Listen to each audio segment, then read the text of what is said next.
Hey, what's up guys? This is Vids with Princeton Vending Services, and I'm gonna talk to you guys roundabout when it comes to my revenue videos. Whenever I'm making those videos, you guys might have noticed that I say certain things such as fixed cost and variable cost and net operating income and operational expenses and this, that, and the third.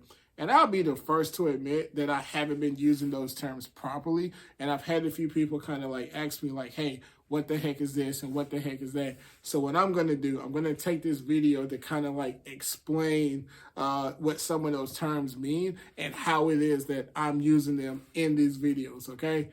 This one for all of y'all and y'all and y'all and y'all and y'all and y'all. Okay, so the first thing we're going to talk about are fixed costs, okay? Now, when people hear the word fixed, they think that that cost every single pay period will be the exact same thing, and that's not the case. A fixed cost is something that you have to pay for regardless of how your business goes, regardless of how much revenue you have in the previous pay period. So, for instance, my auto insurance, my vending machine insurance, my subscription to QuickBooks, all of those are fixed costs because I have to pay rent essentially every single month, regardless of how my business goes, okay? Now, the number may change because when I initially signed up with QuickBooks, I only had to pay $30 a month. Now I pay $75. And I think another great example would be my sales and use tax. I have to pay my sales and use tax every month, but that number changes every month based on how much I sell or how much revenue I have in the previous month, okay? So when I say fixed costs, it's not necessarily that the price is gonna stay the same. It's just that I have to pay those particular people. It will be there regardless of how my business goes, okay? Now, when it comes to variable cost, a variable cost is a type of expense that is dependent on how much revenue you have the pay period prior to that. So typically when I do variable costs, you see Walmart, you see Amazon, you've seen Target in some videos, and you've seen Sam's Club, okay? Now, even though I go there every single month and I purchase every month, it's not a must. It's dependent on what did I do the previous pay period, okay? So for instance, when it comes to Amazon, there's only like 2 or 3 products that I order from Amazon.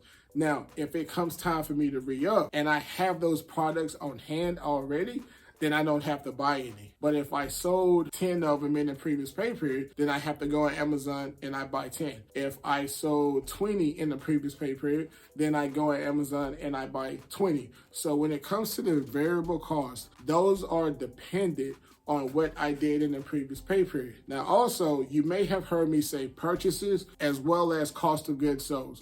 So I use all 3 of those terms interchangeably. And I'll tell you, when it comes to the world of business, cost of goods sold is not the proper term. Cost of goods sold is that when I sell a product, how much did that particular product cost me? When it comes to this business, that's a level of accounting that I'm just not willing to go to.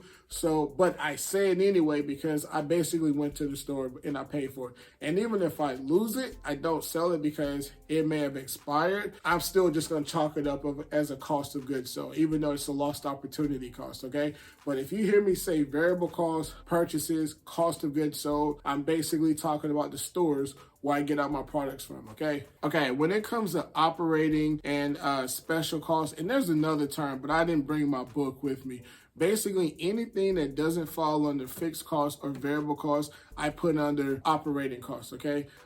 So basically, if I had to buy a new vending machine, I just say operational costs, okay? Because I need the machine to keep my operation going. If I have to make repairs, if I had to get an oil change, I just put that under operational costs, because if I actually identify them the way that they were supposed to be, I'm gonna bore a lot of people more than what I already do in my videos. So anything that's not fixed, anything that's not variable, I just put under operating or special costs. Also, and this will be the last term, whenever I start in my videos, I always do starting net operating income and ending net operating income. I don't think that's supposed to be the case. Your operating income is basically how much money you're making from operations, not necessarily investments or expenses because you had repairs or something like that. Technically, I should just be saying a starting and an ending balance, but net operating income sounds better, and that's why I do that, okay? And again, that was pretty much it. Unless you're a business major of any sort or accounting or something like that, you probably didn't really care about any of that stuff. But I just wanted to put that out there just to let people know that I am aware that I'm not using these terms 100% the way that they should be used, okay? And that was pretty much it, all right? So I get at you guys next time.